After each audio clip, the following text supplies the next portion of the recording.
نستعينه ونستغفره ونعوذ بالله من شرور أنفسنا ومن سيئات أعمالنا من يهده الله فلا مضل له ومن يضلل فلا هادي له وأشهد أن لا إله إلا الله وحده لا شريك له وأشهد أن محمدا عبده ورسوله يا أيها الذين آمنوا اتقوا الله حق تقاته ولا تموتن إلا وأنتم مسلمون يا أيها الناس اتقوا ربكم الذي خلقكم من نفس واحدة وخلق منها زوجها وبث منهما رجالا كثيرا ونساء واتقوا الله الذي تساءلون به والأرحام إن الله كان عليكم رقيبا يا أيها الذين آمنوا اتقوا الله وقولوا قولا سديدا يصلح لكم أعمالكم ويغفر لكم ذنوبكم ومن يطع الله ورسوله فقد فاز فوزا عظيما أما بعد فإن خير الحديث كتاب الله وخير الهدي هدي محمد صلى الله عليه وسلم وشر الأمور محدثاتها وكل محدثة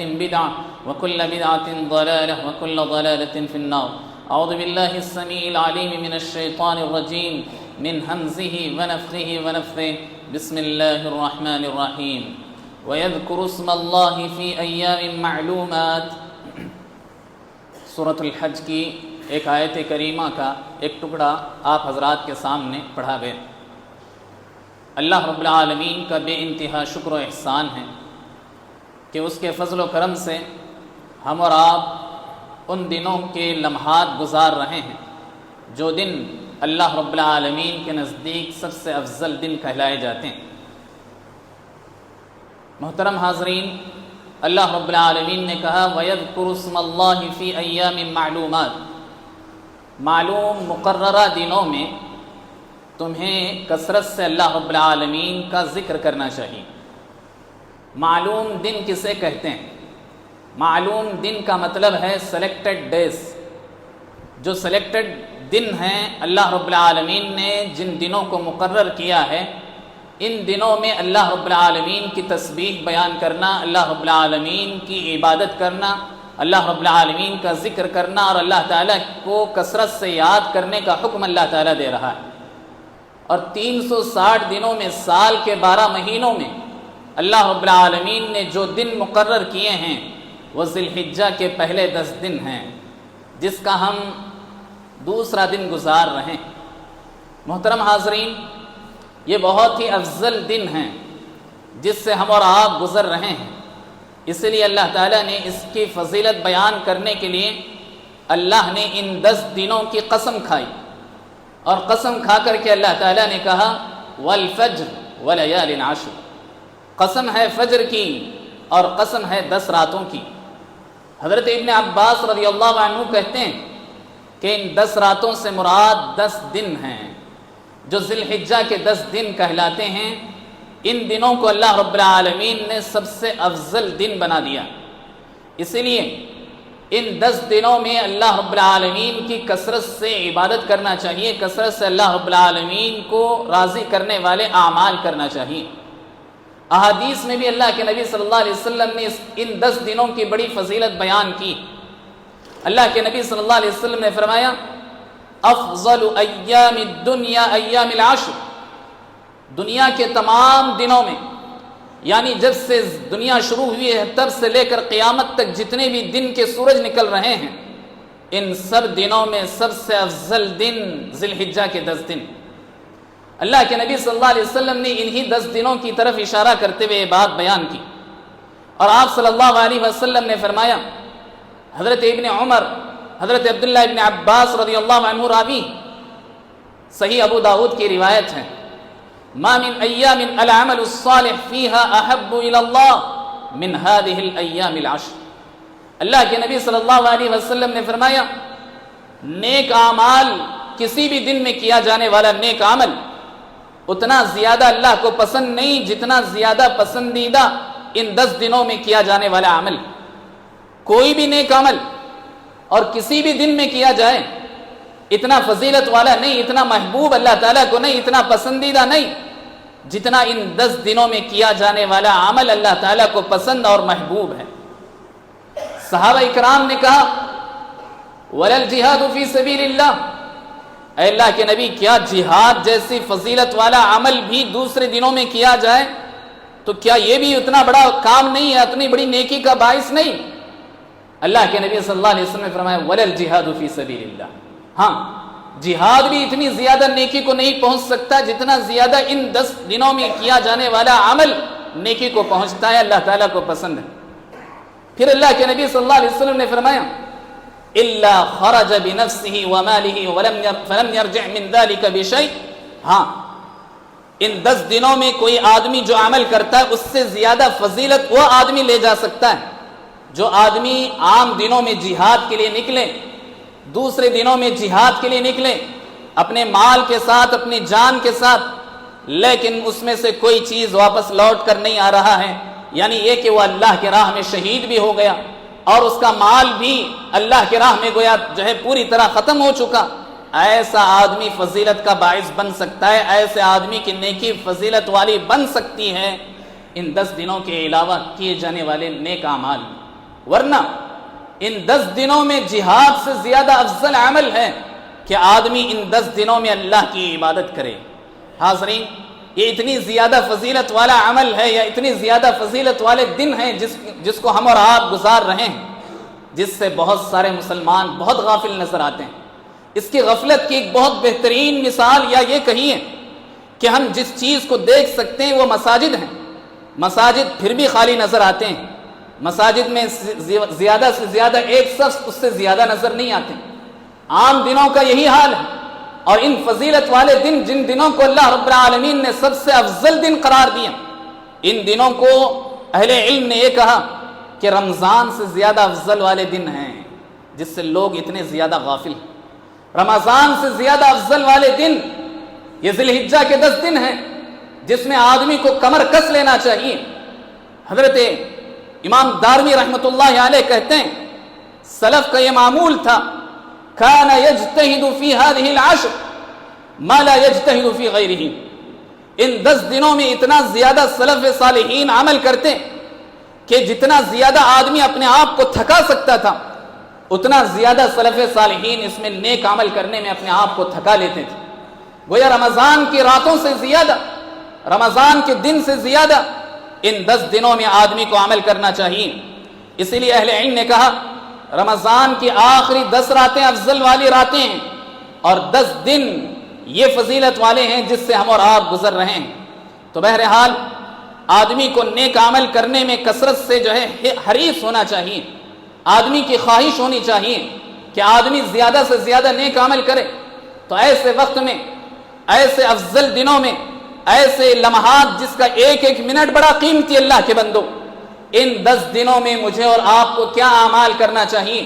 کچھ اعمال میں آپ کے سامنے گنانا چاہتا ہوں اس امید کے ساتھ کہ میں اور آپ اس پر کاربند ہوں گے, میں اور آپ اس پر عمل کرنے کی کوشش کریں گے. میں اللہ رب العالمین سے یہی دعا کرتا ہوں کہ الہ العالمین جتنے بھی لوگ سن رہے ہیں اور جتنے بھی لوگ مسلمان اس زمین پر ہیں ان 10 دنوں کی فضیلت کو جاننے کی توفیق عطا فرمائے, اور جیسے اس کا حق ہے اس حق کو ادا کرنے کے اللہ رب العالمین ہر ایک مسلمان کو توفیق عطا فرمائے. حاضرین, ان 10 دنوں میں کیا ایسے اعمال کرنا چاہیے جو اللہ رب العالمین کو سب سے زیادہ پسندیدہ اور سب سے زیادہ ہم اور آپ کو اللہ سے قریب کر سکتی ہیں. سب سے بڑی چیز جس کی طرف اللہ کے نبی صلی اللہ علیہ وسلم نے اشارہ کیا کہ جیسے ہی آدمی ذی الحجہ کا چاند دیکھ لے اپنی زبان پر کثرت سے اللہ کی تکبیرات کو بلند کرے, اللہ کے تکبیرات کو بلند کریں. اللہ اکبر, اللہ اکبر, لا الہ الا اللہ, اللہ اکبر. ان کلمات کو بلند کرنے کا اللہ کے نبی صلی اللہ علیہ وسلم نے حکم دیا اور کہا کہ تمہیں چلتے پھرتے اٹھتے بیٹھتے پکاتے کھاتے ہر وقت اللہ رب العالمین کا ذکر کرنا چاہیے, اور ہم اور آپ یہ کرنا چاہیے کہ ہم جب بھی اپنی سواری پر ہوں, جب بھی اپنے گھر میں بیٹھے ہوں, جب بھی اپنے جو ہے جاب پر بیٹھے ہوئے ہوں, اپنا کام کرتے ہوئے اللہ رب العالمین کا ذکر کثرت سے بلند کرنا چاہیے. حضرت ابن عمر رضی اللہ عنہ راوی, اللہ کے نبی صلی اللہ علیہ وسلم نے فرمایا ما من ایام العمل الصالح فيها من هذه العشر فاكثروا فيهن من التسبيح والتحميد والتهليل والتكبير.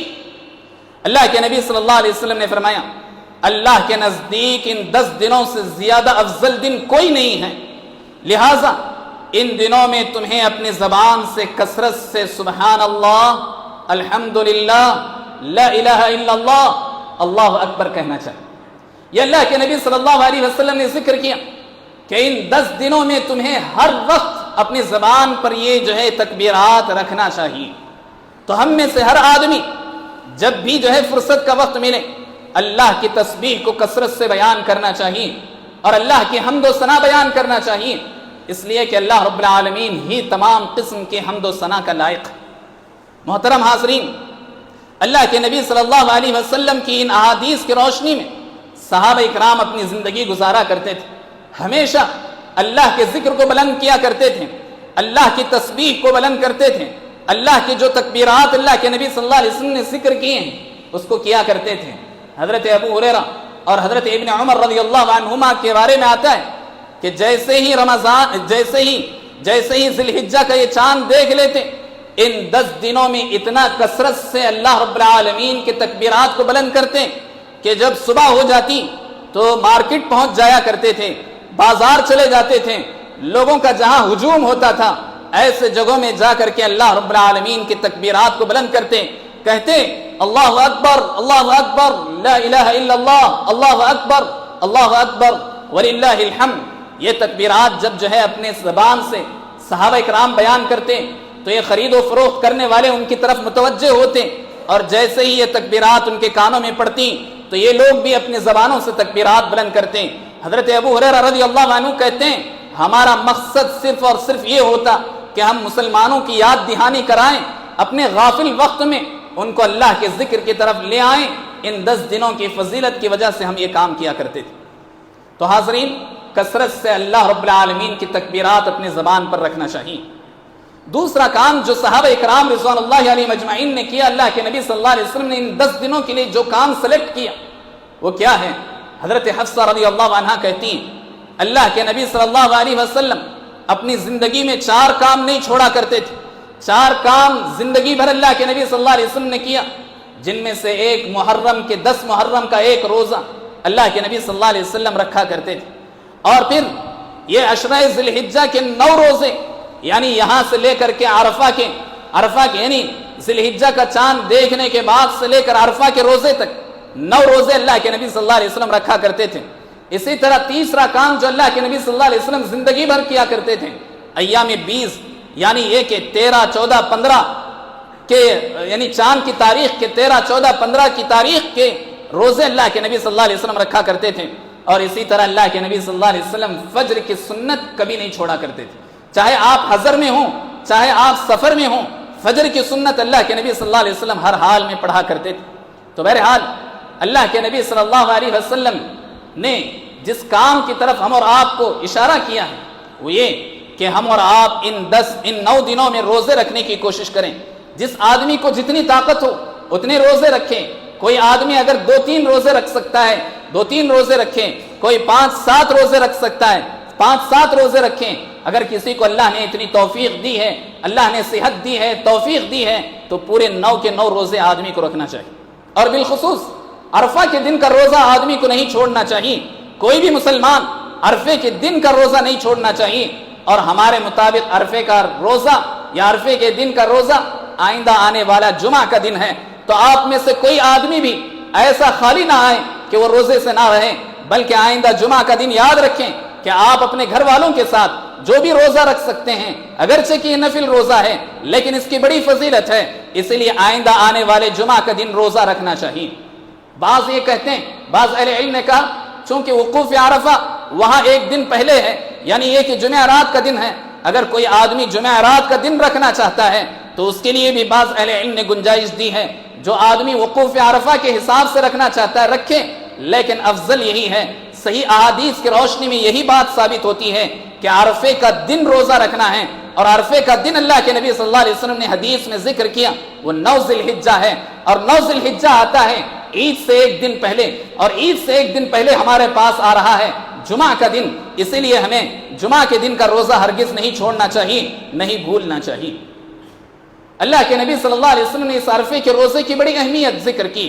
اللہ کے نبی صلی اللہ علیہ وسلم سے پوچھا گیا سئل عن صوم یوم عرفہ فقال احتسب على الله ان يكفر السنة التي قبل والتي بعده. اللہ کے نبی صلی اللہ علیہ وسلم سے پوچھا گیا اس کی اتنی فضیلت آپ ذکر کر رہے ہیں، اس کی فضیلت کیا ہے، یا اس کو رکھنے پر کیا جو ہے اجر ملنے والا ہے؟ اللہ کے نبی صلی اللہ علیہ وسلم نے فرمایا مجھے امید ہے کہ اللہ تعالیٰ اس ایک روزہ رکھنے کی وجہ سے 2 سال کے گناہوں کو اللہ تعالیٰ معاف کر دیتا ہے. تو لہٰذا آدمی کو اس روزے کا اہتمام بھی کرنا چاہیے، اور روزے بھی اللہ رب العالمین نے آپ کو توفیق دی ہیں تو ان دنوں میں روزہ رکھنا چاہیے، اس لیے کہ افضل دن یہ جو ہے سب سے زیادہ فضیلت والے دن یا ایام العشر یعنی ذی الحجہ کے دن. حاضرین، اسی طرح جو کام ہم اور آپ کو کرنا چاہیے، کثرت سے نفل نمازوں کا اہتمام کرنا چاہیے. اللہ کے نبی صلی اللہ علیہ وسلم نے فرمایا تمہارے فرائض کو پورے کرنے والے یہ جو ہے نفل نمازیں ہیں، کثرت سے نفل نمازیں پڑھو. اور ان دنوں میں اللہ رب العالمین کو جو سب سے افضل جو ہے عمل، جو پسندیدہ عمل ہیں، ان میں اللہ رب العالمین کو نماز سب سے زیادہ پسند ہے. اسی لیے جو آدمی بھی جتنے ممکن ہو سکے نفل نمازوں کا اہتمام کرنا چاہیے. دن کے جو 12 رکعتیں سنتیں ہیں جس کو کرنے پر اللہ کے نبی صلی اللہ علیہ وسلم نے جنت میں ایک محل کی خوشخبری دی. ایک دن میں آدمی اگر 12 رکعتیں پڑھے اس کے لیے جنت میں ایک محل کی خوشخبری اللہ کے نبی صلی اللہ علیہ وسلم نے دی. ان کا اہتمام ضرور کرنا چاہیے. ساتھ ہی ساتھ آدمی کو اشراق کا اہتمام کرنا چاہیے. اسی طرح آدمی کو تہجد کا اہتمام کرنا چاہیے. اگر آدمی تہجد کے لیے نہ اٹھ سکے، عشاء کے بعد ہی 2-4 رکعت یا 8 رکعت اللہ نے توفیق دی تو تہجد کی نیت سے آدمی کو جو ہے پڑھنا چاہیے، پڑھ کر سو جانا چاہیے. ان دنوں میں خصوصاً اس کا اہتمام کرنا چاہیے. اشراق کے لیے اگر آپ مسجد میں بیٹھ سکتے ہیں بہت اچھی بات ہے. اگر آپ مسجد میں نہیں بیٹھ سکتے ہیں، کم سے کم جب آپ جو ہے آرام کر لیں، جب آپ ریفریش ہو جائیں، یعنی اپنے جاب کے لیے، اپنی تجارت کے لیے باہر نکلنے لگیں، 2 رکعت ضرور نماز پڑھ کر کے آدمی کو جانا چاہیے. یہ افضل دنوں کا یہ سب سے افضل عمل ہے جسے آدمی کو کرنا چاہیے. اسی طرح اللہ کے نبی صلی اللہ علیہ وسلم نے فرمایا کہ ان دنوں میں کثرت سے اللہ کے دوسرے ذکر بھی کرنا چاہیے. اللہ کا ذکر، دوسرے جو اذکار ہیں اس کا بھی اہتمام کرنا چاہیے. ذکر کی اتنی زیادہ فضیلت ہے کہ کل قیامت کے دن جب آدمی جنت میں چلا جائے گا، جب اللہ رب العالمین جنتیوں کو جنت میں ڈال دے گا تو جنتی جنت میں جانے کے بعد جس چیز کا افسوس کریں گے وہ صرف ایک ہی کام پر، صرف ایک ہی کام کی وجہ سے افسوس کریں گے. وہ کیا ہے؟ اللہ کے نبی صلی اللہ علیہ وسلم نے فرمایا جب جنتی جنت میں چلے جائیں گے دنیا کے ان لمحات کو یاد کریں گے جن لمحات کو انہوں نے بیکار گزار دیے، اور کہیں گے کاش میں ان لمحات کو، جن لمحات کو میں نے بیکار گزار دیے، ان لمحات میں بھی اللہ تعالیٰ کا ذکر کر لیا ہوتا تو کتنا اچھا ہوتا. حالانکہ یہ لوگ جنت میں داخل ہو گئے ہوں گے، صرف ایک ہی عبادت کے لیے سب سے زیادہ افسوس کریں گے، اور وہ یہ کہ اللہ کا ذکر ان کے زبان پر کاش ان لمحات میں بھی ہو جائے جن لمحات کو انہوں نے بیکار گزار دیے ہیں. تو پھر اس کا افسوس ضرور جنتی کریں گے. اس افسوس سے اپنے آپ کو بچانے کے لیے اللہ کا ذکر ہمیشہ اپنے زبان پر جاری رکھنا چاہیے. اللہ کے نبی صلی اللہ علیہ وسلم نے اس ذکر کی اتنی فضیلت بیان کی، کہا کیا میں تمہیں نہ بتاؤں کہ سب سے فیورٹ ذکر کون سا ہے جو میرا بھی ہے اور میرے سے پہلے انبیاء علیہ السلام کا بھی، جس کو ہر ایک آدمی یاد رکھنا چاہیے، جس کو ہر ایک مسلمان یاد رکھنا چاہیے. اللہ کے نبی صلی اللہ علیہ وسلم نے فرمایا اکثر ما قلت وما قالها النبيون من قبلي لا اله الا الله وحده لا شريك له له الملك وله الحمد وهو على كل شيء قدير. اللہ کے نبی صلی اللہ علیہ وسلم نے فرمایا میں اور مجھ سے پہلے جتنے بھی انبیاء علیہ السلام ہیں سب سے زیادہ اپنی زبان سے اگر سب سے زیادہ کوئی ذکر کیے ہیں تو وہ یہی ذکر ہے لا الہ الا اللہ وحدہ لا شریک لہ. اس کا معنی اور مطلب سمجھ لو اور اس کے بعد اس کو اپنی زبان پر جاری رکھو. اتنا جاندار ذکر ہے کہ اللہ کے نبی صلی اللہ علیہ وسلم نے فرمایا یہ پہلے نبیوں کی سنت بھی تم ادا کر رہے ہو اور میری سنت بھی ادا کر رہے. کثرت سے اس ذکر کو اپنی زبان پر جاری رکھنا چاہیے. اسی طرح آدمی ان دنوں میں جو اعمال کرنا چاہیے وہ قرآن کریم کی تلاوت ہے. ہم اور آپ یہ سمجھتے ہیں کہ رمضان کے مہینے میں کثرت سے تلاوت کرنا چاہیے، کرنا ہی چاہیے اس لیے کہ رمضان کا مہینہ قرآن کا مہینہ ہے. ساتھ ہی ساتھ یہ بات یاد رکھیں اگر کم سے کم وقت میں زیادہ سے زیادہ اگر کوئی آدمی نیکی کمانا چاہتا ہے تو اللہ رب العالمین کے کلام کی تلاوت کرے، قرآن کریم کی تلاوت کرے. اس کا کتنا ثواب ہے آپ کاؤنٹ کرنا چاہیں گے، ایک پیج پڑھ کر کاؤنٹ نہیں کر سکیں. اس لیے کہ اللہ کے نبی صلی اللہ علیہ وسلم نے فرمایا ہر حرف پر اللہ رب العالمین 10 نیکیاں دیتا ہے. ایک پیج میں کتنے حرف ہیں؟ پھر اللہ کے نبی صلی اللہ علیہ وسلم نے فرمایا جسے اللہ رب العالمین زیادہ بڑھا کر دینا چاہتا ہے 700 گنا بڑھا کر دیتا ہے. گویا ایک حرف پڑھنے پر 700 نیکیاں تک اللہ رب العالمین دیتا ہے. وَيَزِيدُ مَا يَشَاءُ، اور اللہ رب العالمین اس سے بڑھ کر دینے پر بھی قادر ہے. تو آدمی کو اگر موقع ملے تو نماز سے کچھ دیر پہلے آ کر ایک پیج کم از کم اپنی زندگی اپنے نماز سے پہلے اس کو جو ہے تلاوت کرنا چاہیے. اور اللہ کے نبی صلی اللہ علیہ وسلم نے فرمایا اگر کوئی آدمی یہ چاہتا ہے کہ وہ اللہ کے راہ میں ایک اونٹ صدقہ کرے تو اسے چاہیے کہ مسجد میں بیٹھ کر اللہ رب العالمین کی ایک آیت کریمہ کی تلاوت کر لے. ایک اونٹ ثواب اس کو جو ہے اللہ کے راہ میں صدقہ کرنے کا مل جائے. اگر کوئی آدمی 2 آیتیں تلاوت کرتا ہے 2 اونٹ صدقہ کرنے کا ثواب.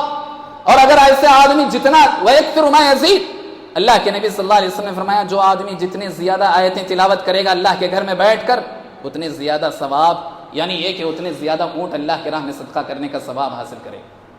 اسی طرح اللہ کے نبی صلی اللہ علیہ وسلم نے جن کاموں کا ذکر کیا ان میں سے ایک کام یہ کہ آدمی ہر خیر خواہی کا کام کرنے کی کوشش کرے. اس لیے کہ اللہ کے نبی صلی اللہ علیہ وسلم نے فرمایا سب سے بہترین مومن وہ ہے جس سے لوگ فائدہ اٹھائیں. خیر الناس انفعهم للناس. میں اگر سب سے بہتر آدمی بننا چاہتا ہوں تو ایسا نہیں کہ میں اپنے آپ کو سنوار لوں، اپنے کپڑوں کو بہتر بنا لوں، اپنی کرسی کو بہتر بنا لوں، اپنے جاب کو بہتر بنا لوں. اللہ کے نبی صلی اللہ علیہ وسلم نے فرمایا اگر تم اللہ اور اس کے رسول صلی اللہ علیہ وسلم کے نزدیک بہتر بننا چاہتے ہو تو لوگوں کے کام آیا کرو. سوشل ورک جسے کہتے ہیں یہ کرنے کی کوشش کرو.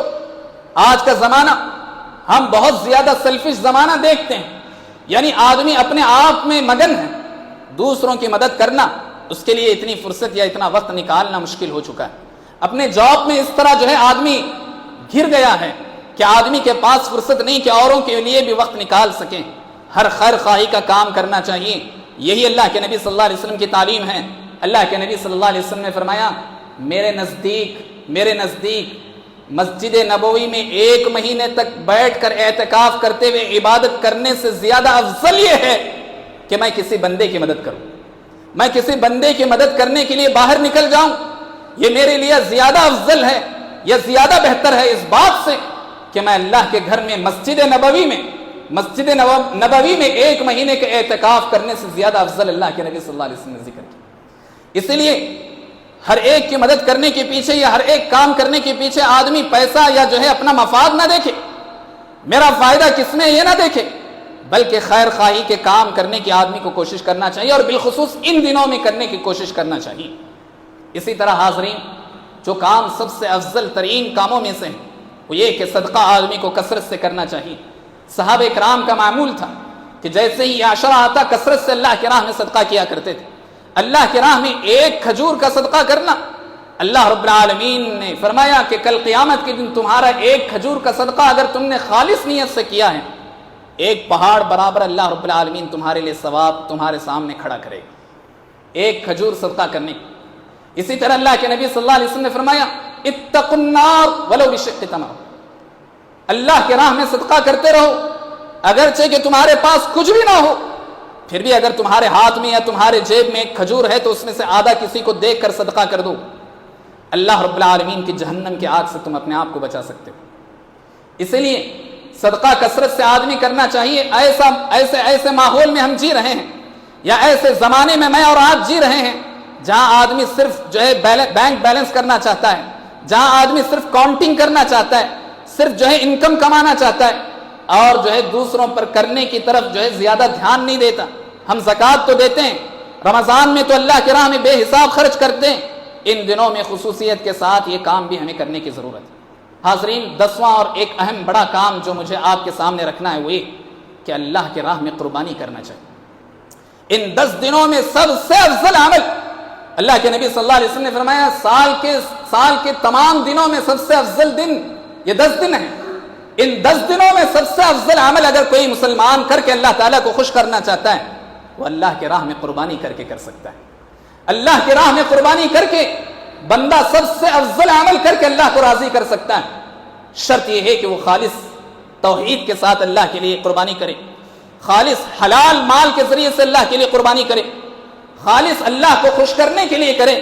تو اللہ کے نبی صلی اللہ علیہ وسلم نے فرمایا سب سے افضل عمل ہے جو یوم النحر کے دن آدمی قربانی کر کے اللہ کو راضی کر سکتا ہے۔ یوم النحر کے دن جو اللہ رب العالمین کے راہ میں خون بہا کر کے ایک مسلمان بندہ جو سنت ادا کرتا ہے، یہ سب سے افضل ہے۔ اللہ رب العالمین نے کہا وَلِكُلِّ أُمَّةٍ جَعَلْنَا مَنْسَكًا لِيَذْكُرُوا اسْمَ اللَّهِ عَلَى مَا رَزَقَهُم مِّن بَهِيمَةِ الْأَنْعَامِ، بہیمۃ الانعام جو تمہیں دیے گئے ان پر اللہ کا نام لے کر انہیں اللہ کی راہ میں ذبح کرو، اللہ رب العالمین کا ذکر کثرت سے بلند کرو۔ اللہ رب العالمین نے قرآن کریم میں کہا، اور اللہ کے نبی صلی اللہ علیہ وسلم نے اس کی فضیلت بیان کرتے ہوئے، اس کی اہمیت اور اس کی امپورٹنس بتاتے ہوئے کہا کہ اللہ کے نبی صلی اللہ علیہ وسلم نے فرمایا فَلَا يَقْرَبَنَّ مُصَلَّانَا مَنْ كَانَ لَهُ سَعَةٌ وَلَمْ يُضَحِّ فَلَا يَقْرَبَنَّ مُصَلَّانَا۔ اللہ کے نبی صلی اللہ علیہ وسلم نے فرمایا جس کے پاس طاقت ہو، جس کے پاس اتنا پیسہ ہو کہ وہ ایک بکرا خرید سکتا ہے یا ایک شیر اپنا لے سکتا ہے گائے وغیرہ میں، پھر بھی اگر وہ قربانی کرنے کی طرف توجہ نہیں دیتا تو ایسے آدمی کو حق نہیں بنتا کہ وہ ہمارے عیدگاہ کے قریب آئے۔ یعنی یہ کہ ایسے آدمی کو خوشی منانے کا حق نہیں جس کے پاس پیسہ ہونے کے باوجود وہ قربانی نہ کرے۔ بہت سارے مسلمانوں کا یہ کہنا کہ اللہ کے راہ میں صدقہ کر دینا چاہیے، جانوروں کو قربان کر کے کیا کریں گے، ہزاروں لاکھوں جانور قربان ہو رہے ہیں، آج بہت زیادہ ٹینشن چل رہے ہیں، اسی لیے اس کے بدلے میں ہم اللہ کے راہ میں صدقہ کر دیں گے، کسی کی زندگی بن جائے گی۔ نہیں، وہ اپنی جگہ اپنی نیکیاں الگ۔ اس نیکی کے بارے میں اللہ کے نبی صلی اللہ علیہ وسلم نے فرمایا جس کے پاس اتنی بھی طاقت ہے کہ اگر وہ کسی سے، یعنی امام ابن باز رحمۃ اللہ علیہ نے کہا کہ کسی کے پاس اتنی طاقت ہے کہ اس کے پاس پیسہ نہ ہو اور وہ قرض لے کر کے بعد میں قرض چکانے کی طاقت رکھتا ہے، ایسا آدمی بھی قرض لے کر کے اللہ کے راہ میں قربان کرے گا۔ لیکن ایک بات یاد رکھیں، یہ قربانی حلال مال سے ہونا چاہیے۔ دوسری بات یہ کہ یہ قربانی بہیمۃ الانعام میں سے ہونا چاہیے، جیسے ابھی آپ کے سامنے آیت تلاوت کی گئی، اللہ رب العالمین نے کہا من بہیمۃ الانعام، بہیمۃ الانعام سے قربانی ہونی چاہیے۔ امام نووی رحمۃ اللہ علیہ نے جو صحیح مسلم کی شرح لکھتے ہیں، کہتے ہیں الاجماع انه لا يجوز الا الاضحى الا الابل والبقر والغنم، تین قسم کے جانوروں سے تمہاری قربانی مکمل ہوتی، اونٹ یا اونٹنی، مذکر و مؤنث، میل فیمیل دونوں میں سے کوئی بھی، اونٹ یا اونٹنی، گائے اور بیل، اسی طرح بکری یا بکرا۔ بہت سارے لوگ یہ سمجھتے ہیں کہ بکری سے قربانی نہیں ہوتی، ایسی بات نہیں، اگرچہ کہ آپ کو پسند نہیں تو الگ بات، لیکن بکری سے بھی قربانی ہوتی۔ ان تین چیزوں کے علاوہ بعض اہل علم نے کہا کہ بھینس کی بھی قربانی ہے، لیکن حدیث کے روح سے یہ معلوم ہوتا ہے کہ وہ قربانی کے جانوروں میں سے نہیں۔ بہرحال جہاں جو ہے بین ہے، جہاں جو ہے گائے بیل وغیرہ کاٹنا مشکل ہے، وہاں اہل علم نے کہا ان کے لیے وہ جائز ہو سکتا ہے، لیکن جہاں جو ہے جائز ہے، جہاں اپنے انڈر میں رہتے ہوئے آدمی یہ سب قربانی کر سکتا ہے، ان کے لیے یہ قربانی نہ کریں تو بہتر ہے۔ یعنی بھینس اور کھلگا جسے کہتے ہیں وہ قربانی نہ کرے تو بہتر ہے، جہاں ہو رہی ہے وہاں ہونے دیں، کسی پر نکیر نہیں کی جا سکتی، اس لیے کہ اہل علم نے اس میں اختلاف کیا۔ تو بہرحال ان تین چیزوں میں سے ہماری قربانی ہونی چاہیے۔ اور ایک اور اہم بات جو اللہ کے نبی صلی اللہ علیہ وسلم نے فرمایا لا تذبحوا الا مسنہ، تمہارا جو جانور ہو تمہیں ذبح نہیں کرنا چاہیے سوائے مسنہ کے۔ مسنہ کسے کہتے ہیں؟ جسے دو دانتا کہا جاتا ہے، یعنی دودھ کے دانت گر کر کے دوسرے نئے دانت آ جائیں، ایسے ہی جانور کی قربانی کی جا سکتی۔ اگر اس کے دودھ کے دانت نہیں گرے ہوں، کتنا بھی اچھا جانور دکھائی دے، آپ کی قربانی نہیں ہوگی۔ قربانی کرنے سے اللہ کے نبی صلی اللہ علیہ وسلم منع فرمایا۔ دودھ کے دانت گرے ہیں یا نہیں کیسے معلوم ہوگا؟ اس کی عمر سے معلوم ہو سکتا ہے۔ اللہ کے نبی صلی اللہ علیہ وسلم کی حدیث سے معلوم ہوتا ہے کہ جو بکرا یا بکری اس کی عمر 1 سال مکمل ہو کر دوسرے سال میں جب داخل ہوتی ہے، تب اس کا جو ہے دودھ کے دانت ٹوٹ کر کے دوسرے دانت آتے ہیں۔ اسی طرح گائے یا بیل 2 سال مکمل ہو کر تیسرے سال میں داخل ہونا چاہیے، تبھی اس کے دانت ٹوٹ کر کے دوسرے دانت آئے ہوتے ہیں۔ اسی طرح اونٹ یا اونٹنی 5 سال مکمل ہو کر کے 6 سال میں داخل ہونا چاہیے، تب چل کر اس کی قربانی جائز ہے۔ اسی طرح اللہ کے نبی صلی اللہ علیہ وسلم نے فرمایا ایک بکرا ایک بکری میں پوری فیملی کی طرف سے یہ کافی ہو سکتی ہے۔ اسی طرح گائے بیل یا اونٹ یہ پوری قربانی پوری اگر ایک جانور کو ایک فیملی دے رہی ہے تو بہت اچھی بات ہے۔ اگر کسی کے پاس اتنی طاقت نہیں کہ وہ ایک بکرا خرید سکیں تو تو اسے چاہیے کہ کم سے کم وہ گائے یا بیل میں شیر جو ہے ضرور کرے. شیئرز لے لے, 7 افراد اس میں شریک ہو سکتے ہیں, گویا 7 فیملی کی جانب سے ایک گائے ایک بیل جو ہے کافی ہو سکتی ہے. اس سے کم افراد شریک ہو سکتے ہیں, 2 3 4 فیملیز شریک ہو سکتے ہیں. زیادہ سے زیادہ 7 اور 7 سے زیادہ گائے اور بیل میں شریک نہیں ہو سکتے. اس بات کا لحاظ رکھنا چاہیے. حاضرین, آخری بات جو ہم اور آپ کو یاد رکھنا چاہیے, ہر ایک مسلمان کو جو جانور خریدنے کے لیے جا رہا ہے اسے 4 عیوب سے پاک ہونا چاہیے, 4 نیگیٹیو سے اس کا جو ہے جانور پاک ہونا چاہیے, تبھی چل کر وہ اس کا جانور اللہ کے نبی صلی اللہ علیہ وسلم کی سنت کے مطابق ہوگا. اللہ کے نبی صلی اللہ علیہ وسلم نے فرمایا 4 لا يجوز في الاضاحی, کہ 4 قسم کے عیب دار جانور جائز نہیں ہیں تمہاری قربانی کے لیے. العوراء البین عوروها, اللہ کے نبی صلی اللہ علیہ وسلم نے فرمایا وہ کانا نہیں ہونا چاہیے, اندھا نہیں ہونا چاہیے, آنکھ کا پھوٹا ہوا, یا جو ہے ادھر دیکھ رہا ہے تو ادھر دکھائی دے رہا ہے, جیسے جو ہے بھینا کہتے ہیں, یعنی آنکھ کا ظاہری عیب پوری طرح ظاہر نہیں ہونا چاہیے. پھر اللہ کے نبی صلی اللہ علیہ وسلم نے فرمایا والعرجاء البین ضلعها, ایسا لنگڑا جانور جو چلتے ہوئے لنگڑ رہا ہو, کسی بھی وجہ سے لنگڑ رہا ہو, ایسے جانور کو آپ نہیں خریدنا چاہیے. تیسرا والمریضۃ البین مرضها, ایسا بیمار جانور جس کو دیکھنے کے بعد لگ رہا ہے کہ یہ صحت مند نہیں ہے, بیمار لگ رہا ہے, ایسے جانور کو آپ نہیں خرید سکتے. اسی طرح اللہ کے نبی صلی اللہ علیہ وسلم نے فرمایا والکثیر التی لا تنقى, ایسا جانور جس کو دیکھنے کے بعد اس کے اندر گودا ہی نہ ہو, یعنی یہ کہ صرف ہڈیوں کا ڈھانچہ دکھائی دے رہا ہو, ایسا جانور نہیں خریدنا چاہیے. یہ 4 عیوب سے پاک جو جانور ہوگا اسے آپ بلا جھجک خرید لیں. کوئی بھی آدمی یہ کہے گا کہ فلاں کان, اس کی ناک فلاں جو ہے ایسا ہے, فلاں جگہ چھالے ہیں, فلاں جگہ اس کے بال نہیں ہیں, فلاں جگہ اس کا جو ہے ایسا مسئلہ ہے, کوئی حرج نہیں. 4 عیوب سے پاک ہے تو مکمل طور پر آپ کی یہ قربانی تو یہ پوری طرح صحیح ہے. ان جانوروں کو آدمی قربان کرنے کی کوشش کرنی چاہیے. اللہ رب العالمین ہم سب کے لیے آنے والی عید کو امن و شانتی والی عید بنائیں, اور اللہ رب العالمین ان 10 دنوں کی اہمیت سمجھتے ہوئے اللہ کی عبادت کرتے ہوئے ان دنوں کو ہمیں گزارنے کی توفیق عطا فرمائیں. جو کچھ ٹوٹی پوٹی عبادتیں ہم سے ہو رہی ہیں اللہ تعالیٰ اسے شرف قبولیت بخش دے. اللہ رب العالمین ہم میں جو بیمار ہیں انہیں شفا یابی عطا فرمائیں, ہم میں جو مقروض ہیں اللہ تعالیٰ ان کے قرض کی ادائیگی کو پورا فرمائیں, ہم میں جو پریشان حال ہیں اللہ تعالیٰ ان کی پریشانیوں کو ختم فرمائیں, ہم میں جو بھی الہ العالمین بے روزگار ہو گئے ہیں حلال روزی نصیب فرما, حلال روزی کے راستے اللہ تعالیٰ ان کے لیے پیدا فرما, اور ہم میں سے جو بھی ہمارے رشتہ دار دوست و احباب اس دنیا سے چل بسے ہیں اللہ تعالیٰ انہیں جنت الفردوس والا ترین مقام نصیب فرما. جب تک ہمیں اس دنیا میں رکھ اسلام اور ایمان پر قائم و دائم رکھ, جب ہمارا آخری خاتمہ ہو تو خاتمہ بالخیر عطا فرما. امین. اقول قولی ھذا واستغفر اللہ لی ولکم ولسائر المسلمین فاستغفروا انہ هو الغفور الرحیم.